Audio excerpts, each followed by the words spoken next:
আমরা যখন স্বাধীন হয়েছি 1971 সালে, আমরা তখন ধরে নিয়েছিলাম যে আমরা একটা সত্যিকারের অর্থেই গণতান্ত্রিক রাষ্ট্র, গণতান্ত্রিক সমাজ পাব। কিন্তু আমাদের দুর্ভাগ্য যে সেদিন যারা গণতন্ত্রের প্রধান দাবিদার ছিলেন, স্বাধীনতার দাবিদার ছিলেন, তাদের হাতেই, আওয়ামী লীগের হাতেই কিন্তু সেদিন গণতন্ত্র ধ্বংস হয়।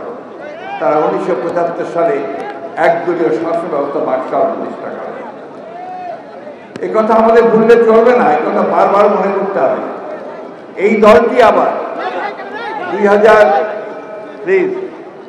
2007 সালে কোয়ালিটি সম্পন্ন আন্তর্জাতিক মানের still bar CSRM, committed for better still. নির্বাচন 8 সালে হওয়ার পরে, রাষ্ট্র ক্ষমতায় আসার পরে অত্যন্ত সুপরিকল্পিতভাবে তারা গণতন্ত্রকে ধ্বংস করেছে, গণতান্ত্রিক সমস্ত প্রতিষ্ঠানগুলোকে ধ্বংস করেছে এবং বারবার ছাত্র জনতার যে সংগ্রাম, সেই সংগ্রামকে দমন করবার জন্য অত্যাচার, নির্যাতন, নিপীড়ন, গুম, হত্যা, খুনের আশ্রয় নিয়েছে। তারই ফলশ্রুতি হিসাবে আজকে আমরা এখানে দেখতে পাচ্ছি যে বিগত জুলাই ম্যাসাকার, তারও পূর্বে 16 বছর ধরে এই দেশের মানুষ, এই দেশের গণতান্ত্রিক মানুষ তারা লড়াই করেছে, সংগ্রাম করেছে, প্রাণ দিয়েছে, ত্যাগ স্বীকার করেছে।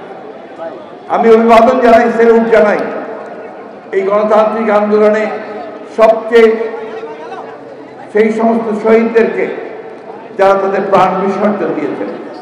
আমি অভিবাদন জানাই আমাদের সামনে যে সমস্ত ভাইয়ের আহত হয়েছেন, বন্ধু হয়েছেন তাদেরকে। আমি অভিবাদন জানাই, সেলুট জানাই গণতন্ত্রের আপসহীন নেত্রী, দেশনেত্রী বেগম খালেদা জিয়াকে, যিনি কোনোদিন গণতন্ত্রের প্রশ্নে কোনো আপোষ করেননি, মাথা নোয়াননি। দীর্ঘ 6 বছর কারাভোগ করার পর ছাত্র জনতার আন্দোলনের মধ্য দিয়ে তিনি মুক্ত হয়েছেন, আজও তিনি অত্যন্ত অসুস্থ।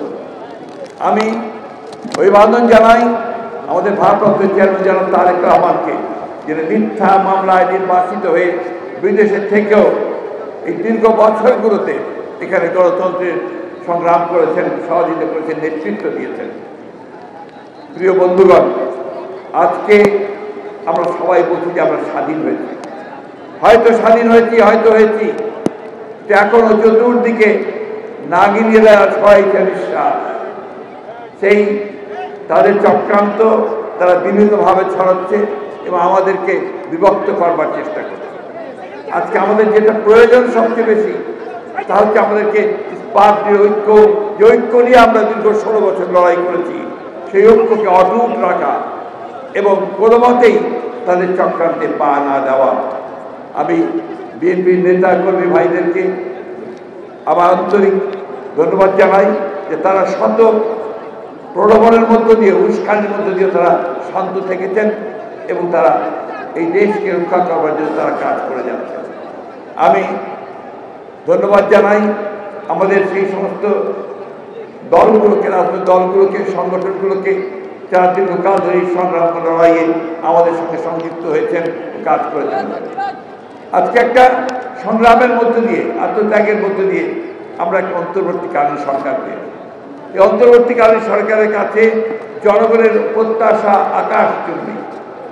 জনগণ মনে করে যে এই প্রত্যাশা করে যে এই সরকার তাদের এমন একটা গণতান্ত্রিক ব্যবস্থা, একটা লেভেল প্লেইং ফিল্ড তৈরি করে দেবে, গণতন্ত্রের প্রতিষ্ঠানগুলোকে আবার তারা সংস্কার করে এমন একটি জায়গায় আনবে যেখানে সত্যিকার অর্থেই একটা অর্থবহ নির্বাচনের মধ্য দিয়ে, নিরপেক্ষ নির্বাচনের মধ্য দিয়ে আমরা একটা গণতান্ত্রিক রাষ্ট্র, গণতান্ত্রিক সমাজ প্রতিষ্ঠা করতে পারি।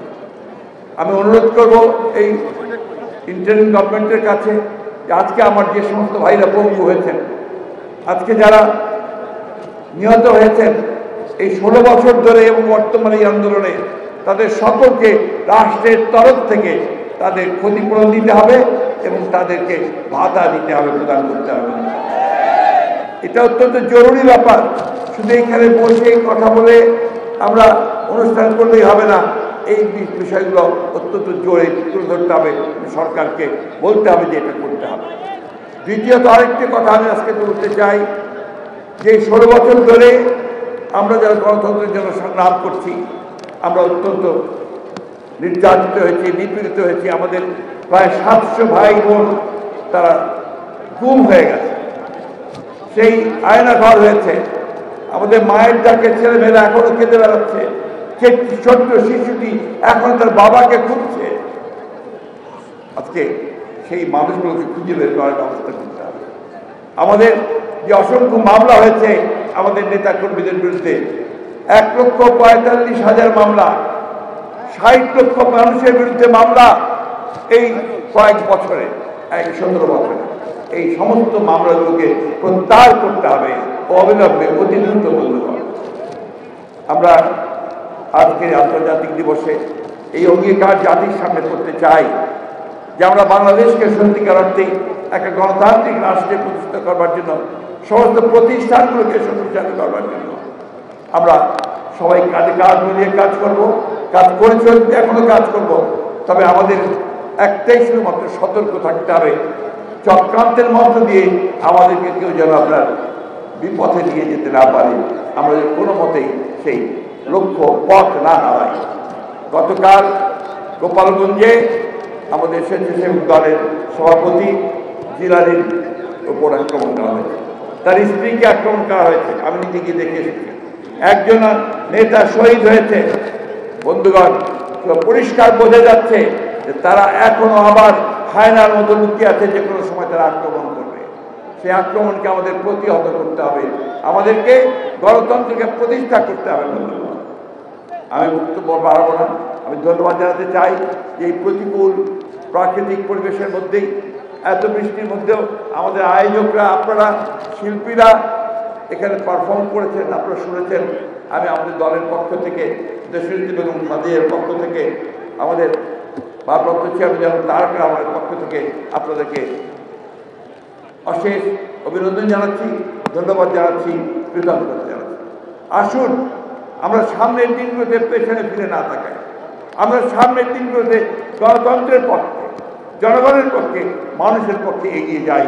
এটাই হোক আমাদের এখনকার স্বপ্ন। ধন্যবাদ সকলকে। আসসালামু আলাইকুম।